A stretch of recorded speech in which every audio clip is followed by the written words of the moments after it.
بسم الله الرحمن الرحيم. عن أبي سعيد الخدري رضي الله عنه قال: سمعت رسول الله صلى الله عليه وسلم يقول: من رأى منكم منكرا فليغيره بيده فإن لم يستطع فبلسانه فإن لم يستطع فبقلبه وذلك أضعف الإيمان. رواہ مسلم و ترمذی. نبی کریم صلی اللہ علیہ وسلم کا ارشاد ہے کہ جو شخص کسی ناجائز امر کو ہوتے ہوئے دیکھے، اگر اس پر قدرت ہو تو اس کو ہاتھ سے بند کر دے تو اس کو چاہیے کہ بند کر دے. اگر اتنی بھی قدرت نہ ہو تو زبان سے اس پر انکار کر دے. اگر اتنی بھی قدرت نہ ہو تو دل سے اس کو برا سمجھے، اور یہ ایمان کا بہت ہی کم درجہ ہے. ایک دوسری حدیث میں وارد ہے کہ اگر اس کو زبان سے بند کرنے کی طاقت ہو تو بند کر دے، ورنہ دل سے اس کو برا سمجھے کہ اس صورت میں بھی وہ بریء الذمہ ہے.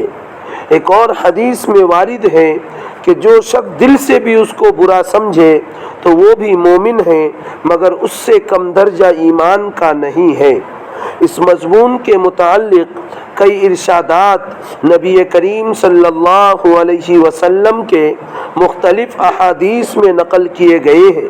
اب اس کے ساتھ اس ارشاد کی تعمیل پر بھی ایک نظر ڈالتے جائیں کہ کتنے آدمی ہم میں سے ایسے ہیں کہ کسی ناجائز کام کو ہوتے ہوئے دیکھ کر ہاتھ سے روک دیتے ہیں، یا فقط زبان سے اس کی برائی اور ناجائز ہونے کا اظہار کر دیتے ہیں، یا کم از کم اس ایمان کے ضعیف درجے کے موافق دل ہی سے اس کو برا سمجھتے ہیں، یا اس کام کو ہوتا ہوا دیکھنے سے دل تل ملاتا ہے.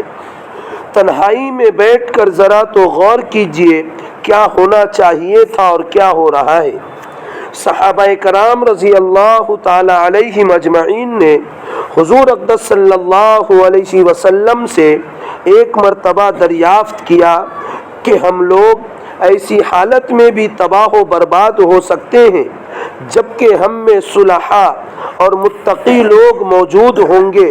حضور صلی اللہ علیہ وسلم نے ارشاد فرمایا کہ ہاں، جب خباثت غالب ہو جائے.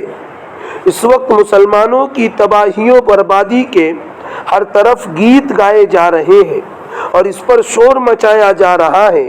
نئے نئے طریقے ان کی اصلاح کے واسطے تجویز کیے جا رہے ہیں، مگر کسی روشن خیال یعنی تعلیم جدید کے شیدائی کی تو کیا کسی تاریک خیال یعنی مولوی صاحب کی بھی نظر اس طرف نہیں جاتی کہ حقیقی طبیب اور شفیق مربی نے کیا مرض تشخیص فرمایا اور کیا علاج بتلایا ہے، اور اس پر کس درجہ عمل کیا جا رہا ہے. کیا اس ظلم کی کچھ انتہا ہے کہ جو سبب مرض ہے، جس سے مرض پیدا ہوا ہے، وہی علاج تجویز کیا جا رہا ہے کہ دین کی ترقی کے لیے دین و اسباب دین سے بے توجہی کی جا رہی ہے، اپنی ذاتی رائیوں پر عمل کیا جا رہا ہے. تو یہ مریض کل کی جگہ آج ہلاک نہ ہوگا تو کیا ہوگا؟ جی، اللہ کے نبی صلی اللہ علیہ وسلم نے اس حدیث مبارکہ میں فرمایا کہ صحابہ نے اللہ کے نبی سے پوچھا تھا کہ کیا ہم ایسے وقت میں بھی غالب دنیا سے ختم ہو جائیں گے، ہم ظلم کا شکار ہو جائیں گے یا کسی مصیبت میں گرفتار ہو جائیں گے، جبکہ ہمارے اندر نیک لوگ، متقی لوگ، بزرگ لوگ، اللہ والے لوگ موجود ہوں گے؟ اللہ کے نبی صلی اللہ علیہ وسلم نے فرمایا ہاں، ایسے وقت میں بھی جب تمہارے اندر دیندار لوگ موجود ہوں گے، اس کے باوجود تم ہلاک ہو جاؤ گے. کب ہلاک ہو جاؤ گے؟ جب خباثت غالب آ جائے گی، جب برائی عام ہو جائے گی، جب اللہ رب العزت کی فرما برداری کرنے کو لوگ شرم محسوس کریں گے. آج دیکھیں کہ اگر کسی کو کہا جائے سنت پر چلیں تو اسے لگتا ہے کہ ابھی تو بہت چھوٹے ہیں، ابھی تو جوانی کا عالم ہے، جب بڑھاپا آئے گا تو سنت پر عمل کریں گے، ابھی تو ہم جوان ہیں. ابھی کہاں سنت پر عمل کریں گے؟ یعنی جوانی کے عالم میں ان کو سنت پر عمل کرنے سے، داڑھی ٹوپی کرتا پیجامہ پہننے سے جی شرم محسوس ہوتی ہے۔ آپ سوچیں کہ کیا یہ مرض بڑھ نہیں رہا ہے کہ کم ہوا ہے، بڑھا ہے؟ تو اس کی فکر کون کرے گا؟ ایک حدیث میں اللہ کے نبی صلی اللہ علیہ وسلم نے مثال دے کر سمجھایا۔ آپ نے یوں فرمایا کہ میرے صحابہ، کیا تم چاہتے ہو کہ اگر مثال کے طور پر ایک جہاز ہے، جہاز 2 منزلہ ہے، اوپر کے لوگ اور نیچے کے لوگ سفر کر رہے ہیں، اور نیچے کے لوگ پانی کی ضرورت پڑتی ہے تو وہ بار بار اوپر جاتے ہیں تاکہ ان کو پانی آسانی سے مل سکے، ان کو جانے اور آنے میں تکلیف ہوتی ہے، تو نیچے کے لوگ یہ خیال کرنے لگے کہ ہم اوپر جاتے ہیں اور آتے ہیں تو ہمیں تکلیف ہوتی ہے، ایسا کریں کہ نیچے ہی سوراخ کر دیتے ہیں تاکہ پانی آسانی سے مل سکے۔ جی تو صحابہ کرام نے سے اللہ کے نبی نے یہ مثال دے کر فرمایا، تو اللہ کے نبی نے فرمایا صحابہ اگر نیچے کے لوگ ایسا کریں گے اور اوپر کے لوگ ان کو نہیں روکیں گے تو کیا ہوگا؟ تو صحابہ نے کہا اگر نہیں روکیں گے تو سب ہلاک ہو جائیں گے۔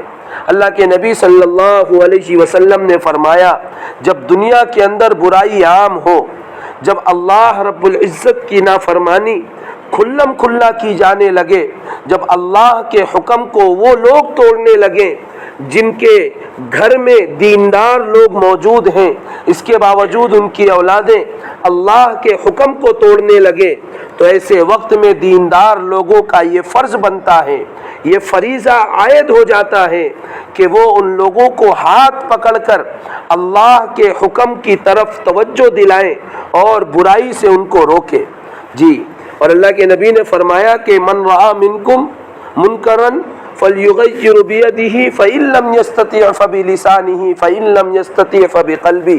جی کہ تم میں سے جب کوئی شخص دیکھے کہ برائی ہو رہی ہے تو اس کو چاہیے کہ وہ ہاتھ سے روکے، اگر اتنی طاقت نہیں رکھتا تو زبان سے اس کو بولے۔ جی اسی لیے اللہ کے نبی صلی اللہ علیہ وسلم کو اللہ رب العزت نے بتلایا کہ بعض لوگ ایسے بھی ہوں گے جن کے پاس آپ جائیں گے تو وہ آپ سے حجت کریں گے، وہ آپ سے بحث و مباحثہ کریں گے، وہ آپ سے جھگڑنے لگیں گے۔ آج بھی ہوتا ہے، کل بھی ہوتا تھا۔ وَأُمِرْتُ لِيَعْدِلَ بَيْنَنَا وَأُمِرْتُ لِيَعْدِلَ بَيْنَكُمْ، آپ کا کام ہے عدل و انصاف کے ساتھ اللہ کے حکم کو پہنچا دینا۔ آپ کہہ دیجئے لَنَا أَعْمَالُنَا اللَّهُ رَبُّنَا وَرَبُّكُمْ، میرا رب تو میرے ساتھ ہے، تمہارا رب تمہارے ساتھ ہے، میرا جو کام تھا میں نے کر دیا۔ لا حجت بیننا وبینکم، میں تم سے کوئی جھگڑا کرنے نہیں آیا ہوں، یا میں تم سے کوئی جائیداد لینے یا پیسہ مانگنے یا قرض لینے نہیں آیا، بلکہ اللہ کا پیغام ہے، اللہ کے بندوں تک پہنچانا ہے، اس کام کے لیے ہم آئے ہیں۔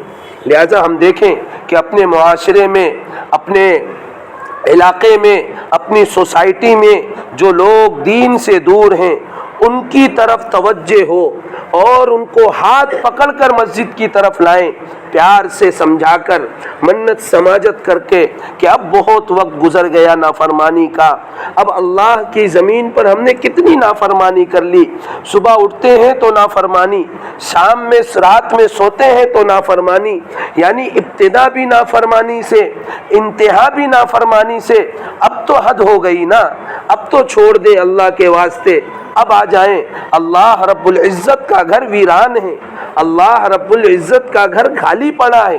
صبح کے وقت دیکھیں کہ اسکول جاتے وقت لوگ برابر چھوڑنے جاتے ہیں، جی 10 منٹ آدھا گھنٹہ پہلے اور اٹھ جائیں تو اللہ کا ایک حکم، ایک فریضے کی تکمیل ہو جائے گی، لیکن اس بات کی کسی کی سوچ، اس بات کی طرف کوئی نہیں سوچتا، بس دنیا دنیا دنیا۔ اللہ رب العزت نے ہمارے دلوں میں دنیا کی محبت ایسی ڈال دی کہ ہم دین سے دور ہو گئے۔ جی یہی وجہ ہے کہ ہم پریشان ہیں، یہی وجہ ہے کہ ہم ذلیل ہیں، یہی وجہ ہے کہ ہماری سماج میں کوئی حیثیت نہیں ہے۔ سب سے بڑی وجہ یہ ہے کہ اللہ کا ایک بہت بڑا فریضہ جس کو امت کا ایک بڑا طبقہ چھوڑ رکھا ہے، جی تو اس کی فکر کون کرے گا؟ ہمیں اور آپ کو کرنی ہے، کریں گے انشاءاللہ۔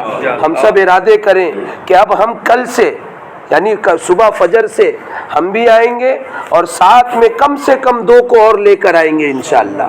اللہ تعالی عمل کی توفیق عطا فرمائے۔ مشورہ ہوگا، تمام ساتھی مشورے میں